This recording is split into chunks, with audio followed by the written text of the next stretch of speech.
So now, I mean, you've followed your mother into acting, and you've had this all your life. You've acted or directed. You've been involved in that.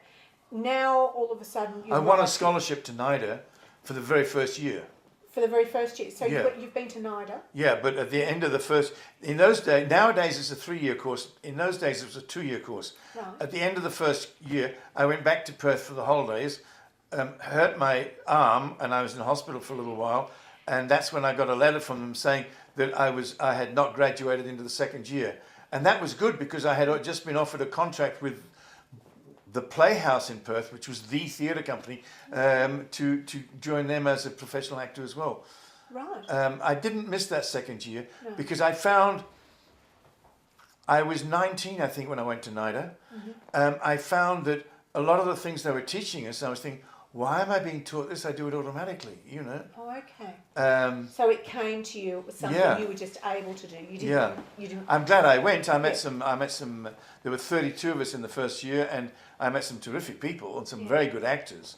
And that helped a bit as far as casting was concerned. Yeah. You know. Yeah. So Perth. So you sort of had your teenage years in Perth.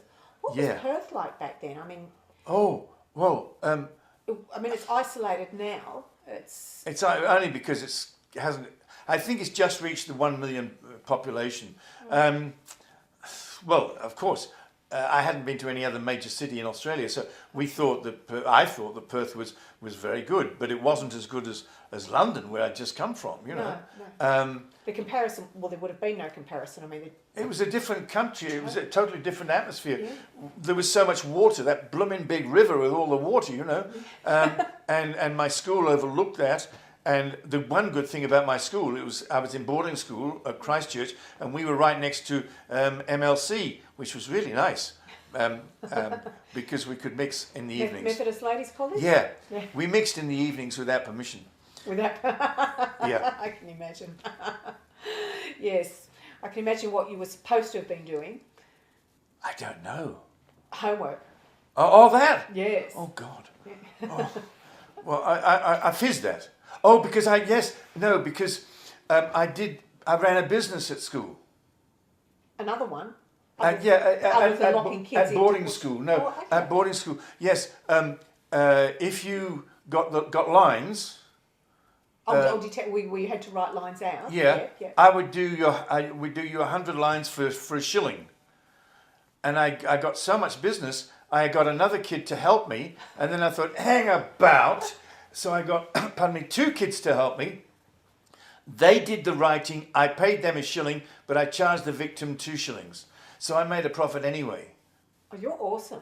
And I also I'd gone down to the local village, like Hazelbrook or something like that here, and I went and I bought as much sweets, you call them lollies in Australia, sweets and chocolates and pens and things that you make pens sharper with. I just tried to put together anything that you needed when you're in boarding school, and it was in my locker, and there was a lock on it. And I put the price up. You had your own shop? Yes, I had my own shop. Going out to the shop. And I remember going home. I learnt about money from my mother. Mean thing. Yeah, and I remember going home for lunch one Sunday, and I said, Mother, would you lend me £20, please? Without any hesitation, she got her purse out, she gave me £20. She said, you're home again next Sunday, you can pay me £25. She meant it. Yeah. The only thing is I forgot to tell her that the 20 quid she gave me in the first place, I managed to make that into 68 quid. Wow. I didn't tell her. No. Because she would have wanted some of it. Yeah. So you can get Gareth's book, Essence of Time, and also Jonathan Hayes Walker's book, The Nature of Love. Yes. Both available on Amazon for Kindle. Essence of Time is also available in print, and both books are available as ebooks through your favourite ebook retailer. Yes, and please buy them. You know, I'm sure all everyone else that's been interviewed for this program has been terribly nice and hasn't asked. Listen, I do this to make money. It's my living. Do you want me to go poor? But it's nice to speak to you through through Jennifer and the charming people who are working on this. And when I finish, I'm the last one for the day, you see. So when I'm finished, I go, oh, thank God that's over. Gareth, thank you very much for coming in. It's been my pleasure. Lovely to talk to you. Thank you. Thank you.